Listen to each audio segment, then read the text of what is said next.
नमस्कार विद्यार्थी मित्रांनो आणि पालकांनो, बाळांनो, परवा रात्री तुमचा एमएसटी सीईटी 2026 चा पीसीबी ग्रुपचा अटेम्प्ट 1 चा निकाल लागला आणि जसा निकाल लागला त्यानंतर पूर्ण गोंधळ निर्माण झाला की सर आमचे खूप जास्त मार्क्स येत होते, पण त्या मार्क्सच्या हिशोबाने आम्हाला पर्सेंटाइल खूप कमी आले. ठीक आहे. काल पूर्ण दिवस मी विद्यार्थ्यांच्या क्वेरीज बघितल्या व्हॉट्सअपवरती. त्यानंतर मी सीईटी सेलला रीच आउट करण्याचा प्रयत्न केला.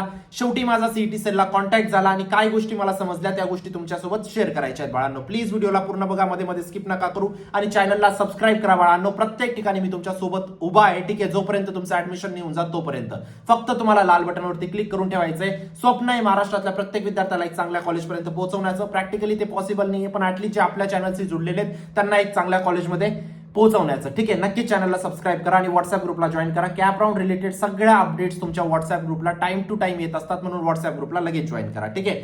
बोलूया आपण एमएसटी सीईटी 2026 च्या पीसीबी ग्रुपमध्ये जो झालेला घोटाळा आहे त्याबद्दल आपल्याला बोलायचंय. खरंच घोटाळा झालाय का नाही झालाय ते पण तुम्हाला आता समजेल. ठीक आहे.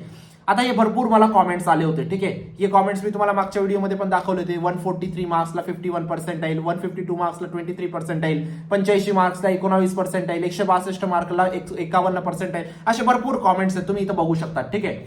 या गोष्टी मी सीईटी सेलशी बोललो आणि सीईटी सेलने या गोष्टीला पूर्ण नकार दिला आहे की एवढे 150च्या वरती मार्क असून तुमचे 20च्या खाली पर्सेंटाइल येतील असं शक्य नाहीये. ठीक आहे. तर मी विद्यार्थ्यांना आता रिक्वेस्ट करतोय की तुमची जी पण आन्सर की असेल ती आन्सर की डाउनलोड करा. काय करा? आन्सर की तुमची डाउनलोड करा. केलेली नसेल तर ठीक आहे, आता अवेलेबल नाही ऑप्शन. तुम्ही जी पहिली डाउनलोड केलेली असेल ना ती आन्सर कीला आता तुमच्या लॅपटॉपमध्ये घ्या किंवा तुमच्या मोबाईलमध्ये घ्या आणि त्या आन्सर कीला तुम्हाला सीईटी सेलला मेल करायचंय. सीईटी सेलने आपल्याला एवढंच सांगितलंय की जर तुम्ही या गोष्टीबाबत खात्रीशीर सांगताय की तुमचे 150 पेक्षा जास्त स्कोर आहे आणि तुमचे पर्सेंटाइल 50 पेक्षा कमी आहे, सीईटी सेलने स्पष्ट शब्दात याला नकार दिलेला आहे. ही गोष्ट शक्य नाहीये. मी त्यांना आपल्या 1000+ कॉमेंटचा स्क्रीनशॉट सुद्धा पाठवला की 1000 पेक्षा जास्त विद्यार्थ्यांनी आम्हाला कॉमेंट केलेले आहेत की आमचे सर एवढे 100 पेक्षा जास्त मार्क आहेत पण आमचे 20-30 पर्सेंटाइल आलेले आहेत. आणि तुम्ही मागच्या व्हिडिओमध्ये बघू शकता 1,500 विद्यार्थ्यांनी कॉमेंट केले. 1,500 विद्यार्थ्यांनी, है ना. तरी सीईटी सेलने आपल्याला सांगितलं की जर हा इश्यू तुमच्यासोबत खरंच झालेला आहे तर तुम्ही तुमची आन्सर की डाउनलोड करा, त्याच्यामध्ये तुमचा स्कोर काउंट करा आणि त्या आन्सर कीला तुम्हाला ग्रीव्हन्सेस रेज करायचे सीईटी सेलच्या पोर्टलवरती. तुमच्या अकाउंटमध्ये लॉग इन करा. तुम्ही सीईटी सेलच्या जिथं पण रिझल्ट बघता तिथं लॉग इन करा आणि तिथं तुम्हाला ग्रीव्हन्सेस रेज करायचा आहे. ग्रीव्हन्सेस रेज करताना तुम्हाला तुमचा प्रॉब्लेम तर तिथं पेस्ट करायचाच आहे, त्यातला त्यात तुम्हाला आन्सर कीची पीडीएफ पेस्ट करावी लागेल. जर आन्सर कीची पीडीएफ तुम्ही पेस्ट केलेली नाहीये बाळांनो, तुम्हाला काहीच रिझोल्युशन भेटणार नाही. आन्सर कीची पीडीएफ नेसेसरी आहे. तुमच्यावर कोणीच विश्वास ठेवणार नाही की खरंच तुमचे 150+ मार्क आले होते का आणि खरंच तुमचे 43-40-45 पर्सेंटाइल आलेले आहेत का, है ना. माझ्याशी सुद्धा तुम्हाला बोलायचंय. तुम्हाला काही अडचण असेल की सर मला तुमच्याशी बोलायचंय, माझे कमी मार्क्स आले, पहिले मला तुमची आन्सर की सेंड करा, है ना. कारण फक्त एक स्टेटमेंट वरती विश्वास कोणीच ठेवू शकत नाही. ना सीईटी सेल ठेवेल ना मी ठेवेल, है ना. दुसरी गोष्ट, तिकीट रेस केल्यानंतर तुम्हाला या मेल आयडी वरती cetcell@mahacity.org या मेल आयडी वरती तुम्हाला तुमचा इश्यू लिहायचा आहे कंप्लीट. ठीक आहे. मराठीमध्ये लिहा किंवा इंग्लिशमध्ये लिहा, काही प्रॉब्लेम नाही. आणि तुमच्या आन्सर कीची पीडीएफ तिथं अटॅच करायची आहे. तरच तुम्हाला काही ना काही रिझोल्युशन सीईटी सेल तर्फे भेटणार आहे. ठीक आहे. पॉझिटिव्ह असेल निगेटिव्ह असेल आय डोंट नो, पण तुम्हाला तुमची आन्सर की मेल करायची आहे. गोष्ट समजते. ठीक आहे. तर हे एक रिझोल्युशन सीईटी सेल कडून आलं आपल्याला आपल्या निकालाच्या घोटाळ्याबद्दल. ठीक आहे. आता खरंच घोटाळा झालाय का हे तुम्हाला स्वतःला समजून जाईल आता जर तुम्ही सीईटी सेलला मेल केला तर. ठीक आहे. आता भरपूर विद्यार्थ्यांना वाटत असेल की माझे 20 पर्सेंटाइल आले, 30 पर्सेंटाइल आले, माझं ऍडमिशन नाही होणार. मी गॅरंटी देतो बाळांनो, सीट्स अवेलेबिलिटी खूप असतात. ठीक आहे. मागच्या वर्षी 0.08 पर्सेंटाइल वाल्याला सुद्धा ऍडमिशन झालेले आहे. ठीक आहे. इंजिनिअरिंग, फार्मसी सगळ्या याच्यात, है ना. तर तुमचं सुद्धा ऍडमिशन होऊन जाईल. ऍडमिशन बाबत घाबरू नका. आता किती चांगल्या कॉलेजमध्ये होतं हे कोण डिसाईड करतं बाळांनो?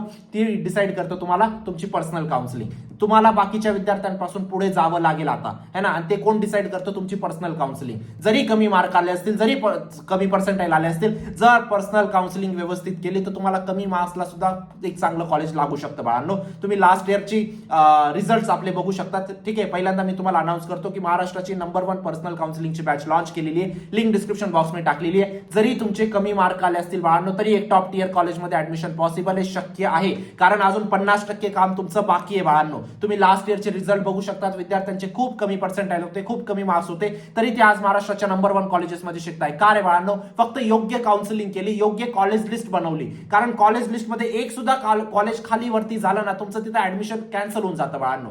जर तुमची कॉलेज लिस्ट व्यवस्थित राहिली, जर तुमचे कमी मार्क्सला सुद्धा तुम्हाला एक चांगलं कॉलेज अलॉट होऊन जातं बाळांनो, है ना. आणि हे कोण बनवेल? तुमचे पर्सनल काउन्सिलर बनवतील. ठीक आहे. त्यातला त्यात डॉक्युमेंटेशन, गॅप राऊंड्सला कसं खेळायचंय, स्पॉट राऊंडला कसं खेळायचंय, काय ट्रिक्स यूज करायच्या, ILS राऊंड कसे खेळायचे, या गोष्टी जर व्यवस्थित तुम्ही समजून घेतल्या बाळांनो, तुमचे कमी मार्क्सला तुझा एक चांगला कॉलेजमध्ये तुम्हाला ऍडमिशन नक्कीच भेटू शकेल. आणि लास्ट इयर असे सुद्धा खूप विद्यार्थी होते बाळांनो, ज्यांचे खूप चांगले पर्सेंटाईल होते, खूप चांगले मार्क्स होते, तरी ते आज थर्ड क्लास कॉलेजेसमध्ये शिकताय. का माहिती बाळांनो? प्रत्येक गोष्ट स्वतःहून करायला गेले. जर तुम्हाला महाराष्ट्राच्या 400 कॉलेजेसचं नॉलेज आहे ना, तर प्रत्येक गोष्ट स्वतःहून करून घ्या. जर तुम्हाला माहिती आहे कॅप कसं खेळायचं असतं, स्पॉट कसे खेळायचे असतात, ILS कसे खेळायचे असतात, तर प्रत्येक गोष्ट स्वतः करून घ्या. जर तुम्हाला माहिती आहे डॉक्युमेंटेशन कसं करायचं, तर स्वतः करून घ्या, है ना. जर नाही माहिती तर पर्सनल काउन्सिलिंगची हेल्प घ्या. तुम्ही चांगले मार्क्स आले असतील त्याला गमावू नका आता, है ना. कॅप पासून तर स्पॉट पर्यंत प्रत्येक गोष्ट बाळांनो, स्कॉलरशिप वगैरे सगळ्या गोष्टी. लास्ट इयर भरपूर विद्यार्थ्यांचे 2-3 लाख रुपये वर्षाची फीज होती, आपण 0 केली त्या फीजला. काय केलं आपण त्यांच्यासाठी? फक्त त्यांच्यापर्यंत योग्य स्कॉलरशिप पोहोचवल्या. बाळा, या स्कॉलरशिपमध्ये अप्लाय करून दे. त्याचे कमी मार्क्सला सुद्धा त्याला चांगलं कॉलेज भेटलं, ते पण फ्रीमध्ये.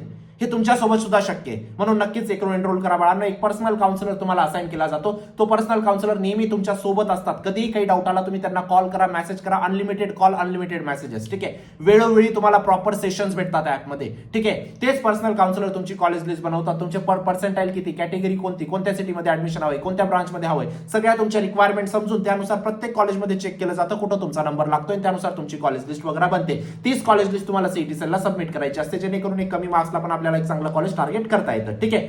जरी तुमच्या हाय मार्क्स आले असतील किंवा लो मार्क्स आले असतील बाळांनो, तरी अजून बेस्ट कॉलेज पॉसिबल आहे, जर तुम्ही बेस्ट कॉलेज लिस्ट बनवली, बेस्ट काउन्सिलिंग केली तर. ठीक आहे. तुमच्या आयुष्याचा प्रश्न आहे, काही अडचण असेल तुम्ही मला व्हॉट्सअपला विचारा.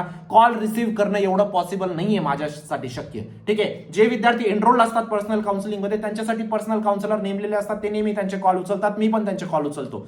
पण जर तुम्ही एनरोल नाही आहेत बाळांनो, माझ्याकडनं शक्य नाही 1000+ कॉल उचलणं दिवसाचे, है ना. काही अडचण असेल तुम्ही मला व्हॉट्सअपला नक्कीच ड्रॉप करा. ठीक आहे. व्हॉट्सअप ग्रुपला जॉईन करा, चॅनलला सबस्क्राईब करा. भेटूया नंतरच्या व्हिडिओमध्ये बाळांनो. जर तुमच्यासोबत खरंच घोटाळा झाला आहे तर प्लीज सीईटी सेलला मेल करा. तोपर्यंत बाय, टेक केअर, थँक्यू.